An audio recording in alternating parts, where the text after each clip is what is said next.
CSMT जवळ double decker best बसला आग लागलेली आहे। हुतात्मा चौकामध्ये बेस्ट बसला आग लागली आहे। बेस्टच्या डबल डेकर बसला आग लागली आहे, त्यामुळे प्रवाशांची धावपळ झाली आहे। 138 नंबरची ही बस आहे।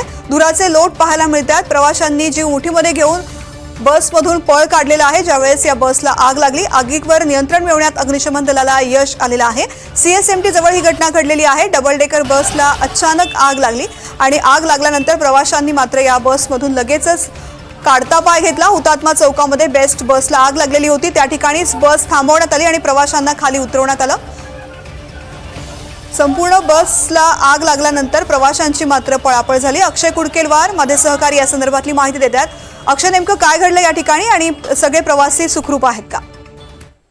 या तृप्ती सकाळची कामकाजाला जाण्याची सगळ्या चाकरमान्यांची वेळ होती। 138 नंबरची बस मुंबईच्या छत्रपती शिवाजी महाराज टर्मिनस स्थानकावरनं बॅगबे आगाराकडे जायला निघाली होती आणि अचानकच हुतात्मा चौक परिसरामध्ये या बसला आग लागली। बसमध्ये अचानक धूर यायला लागला आणि त्यामुळं लोकांची तारांबळ उडाली। लोकांनी आपला जीव मुठीत धरून या बसमधनं बाहेर पडण्याचा प्रयत्न केला आणि त्यामध्ये लोकांना यश देखील आलंय। सध्या जी आपल्याला प्राथमिक माहिती मिळते, सुदैवाने या बसला लागलेल्या आगीत कुठलीही जीवितहानी झालेली नाही आणि काही काळ त्या ठिकाणी वाहतुकीची कोंडी निर्माण झाली होती। मात्र आता त्या ठिकाणचं सगळं वातावरण सुरळीत आहे आणि बसवरला लागलेल्या आगीवर आता नियंत्रण देखील मिळवण्यात आलं आहे। तृप्ती, निश्चित अक्षय, धन्यवाद संपूर्ण माहिती करता।